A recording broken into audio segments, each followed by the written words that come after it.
Hey, I'm Scott. Welcome to the tour of our van. Good for understanding how it all works in case you don't want to read the instruction booklet. Okay, first things we're going to look at the water system. So if you look under the van, there are two tanks under the van. There is the freshwater tank, which is 23 gallons, and the gray water tank, which is 13 gallons. This is how you fill the freshwater tank. Screw a hose that you find in the van into here, turn on the hose, and then open this, and water will go in. The gray water tank right now is open, so your gray water will come out. If you're in a national park, you should close it so that you don't put gray water in the campsite. This is the electrical plug. So undo this, you plug in the extension cord there. In order to charge the batteries, you have to have the inverter on, which we'll talk about later. Okay, welcome to the cockpit of the van. The coolest thing we might have is this phone holder. And so when you put your phone in, it will grab it. Yep. And then to release it, just push on the buttons on the outside and it'll release. And it does charge any phones that are able to be charged inductively. Also, the steering wheel telescopes. So there is a latch under here. When you undo it, the steering wheel will move. When you want to go into camping mode, you have to push it in so the seats will swivel. And one last thing is that under here is the jack for in case you get a flat tire. The spare tire is under the back of the van, but this is the jack and all the tools. All right, back of the van. So we have a hitch in case you want to put bikes on the van. These are the back doors. Make sure to close this one before you close that one. We have bins for storage. 6 of them will fit very nicely. If you rent the van, just let us know and we can give you 3 or 6. In the side compartments is where we keep tools. In here, there's nothing yet, but tools to fix the van and also your hose and your extension cord. Okay, so when you get to camp, we turn the van into a living quarter. So both seats swivel around. There's a red handle under the seat to swivel. The seats should always swivel towards the middle of the van. Okay, so there are the seats. Now we're going to talk about electrical. So there are 4 big batteries underneath the platform here, and the electrical system is up here. So this is your energy monitor.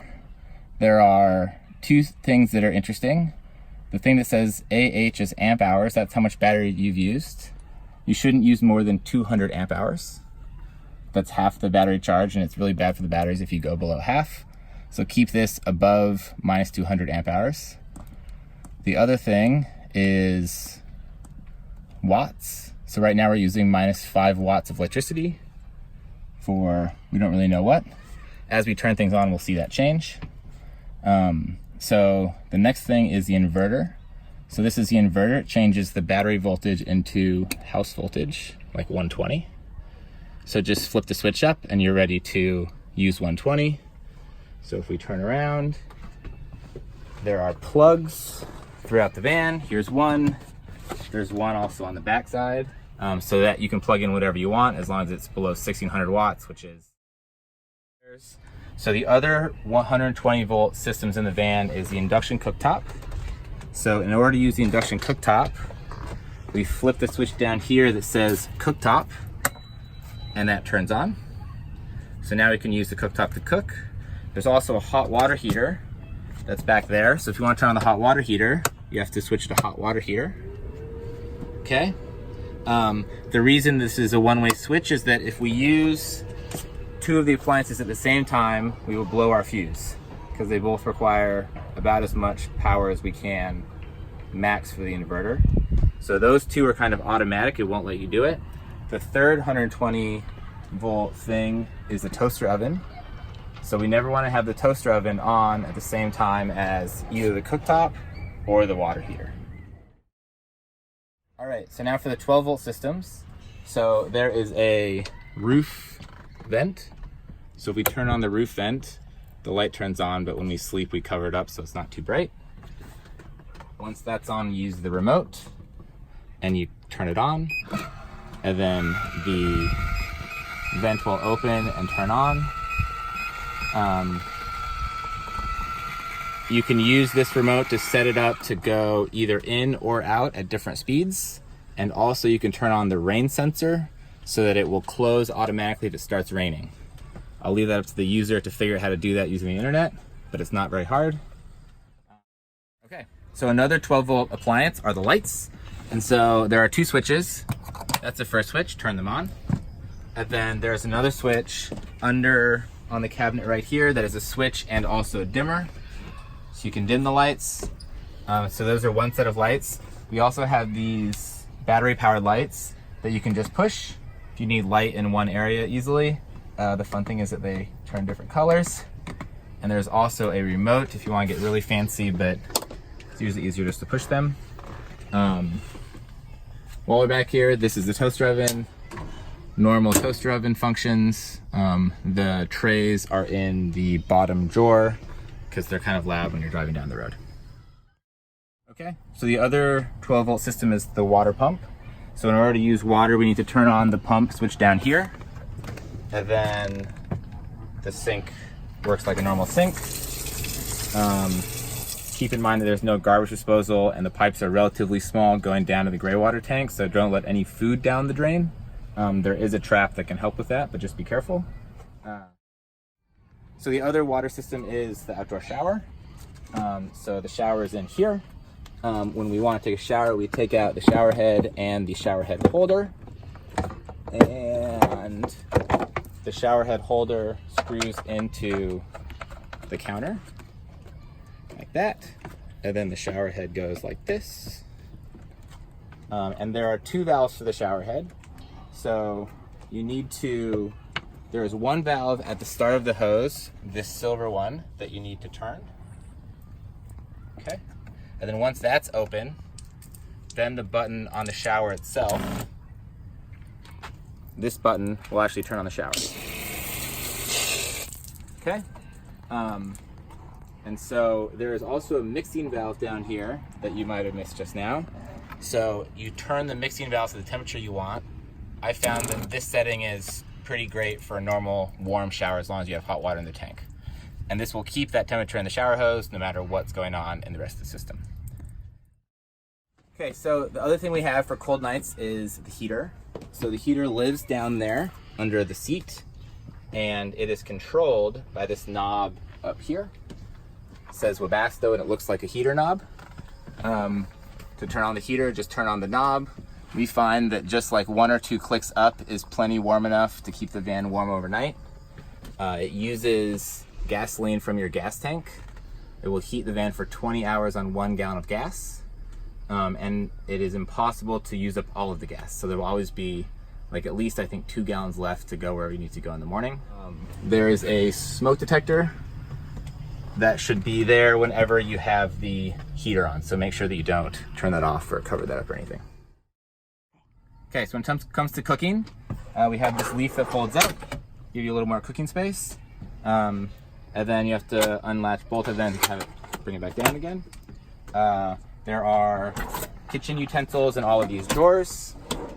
In the booklet, it will list out everything in each drawer so you can put it back in the right place when you're done. We have settings for 4 people. So silverware, cups and plates and bowls are up here. Cups, plates, and bowls. And then we also have pots and pans and mixing bowls and also utensils and kind of everything that you would need for general cooking. Yeah, just ask us if you have something specific that you're curious if we have.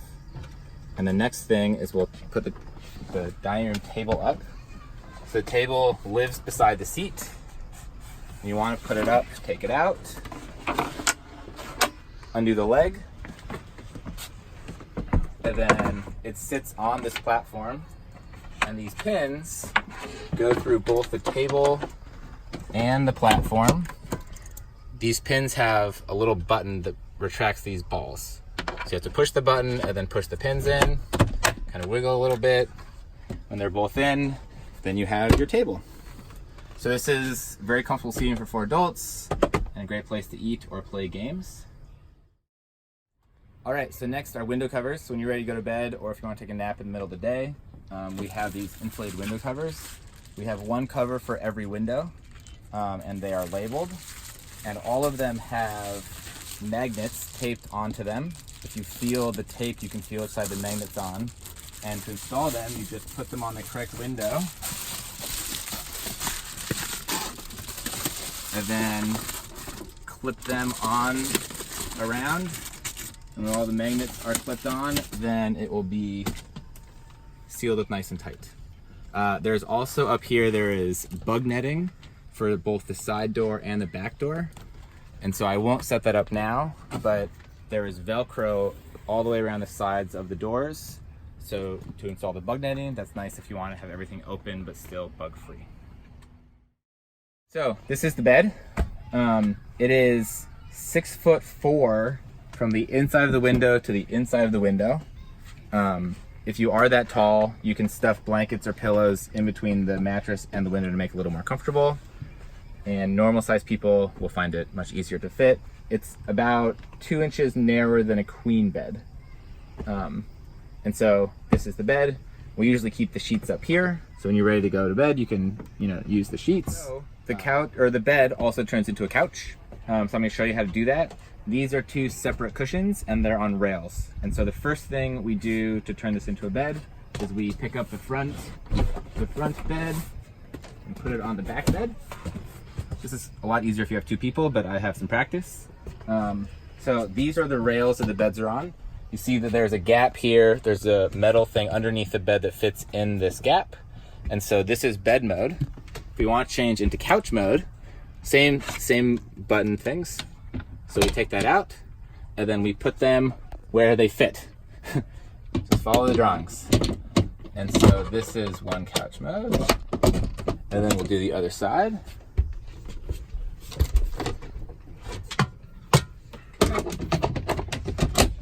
So once we have both of those in couch mode, we take this cushion and put it down there.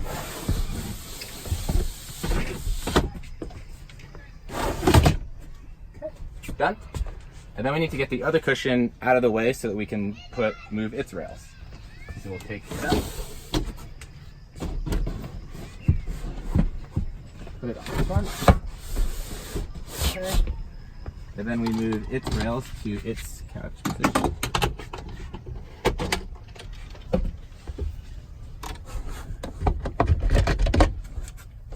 This is obviously much easier from the back.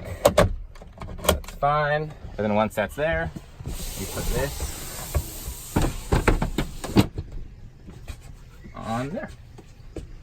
And that's it. So this couch is good for 3 people. You want to be a little careful not to bounce too much in the middle, or we might bend the couch / your bed. But yeah, it's a nice comfortable couch. One more thing about the couch is there's nothing holding the couch up like this. So before you drive, you should just put the cushion down so that it doesn't fall down. The other nice thing about this is that then you can actually see out the back through your rear view mirror. Okay, so this is the cooler, 12-volt cooler, so it runs on 12 volts from our batteries. It has very simple controls, on, off, and then you set the temperature that you want the cooler to be at. This is right now the current temperature. We just turned it on, but you can see we can set it for like 43 degrees, and it will just hold that for as long as you want. Really nothing super special about this. It does have a plastic handle, so try not to slam it shut, just to be nice to it. And that's the cooler. The other thing in this area is our pantry. So the whole idea of this van is that while you're hanging out in the seats around the table, we want a nice clear view through all the windows. Super nice. But when you're cooking, you need some more space to store food. And so this is where we store our food. So these clips hold it up, and we have some throat coat and some other tea, but you can fill this with your food, and then while you're cooking, you can have the pantry open, and when you're ready to hang out, you can put it back and not way back. Thanks for watching. What really inspired us to build this van is our experience with the Westie that we owned before.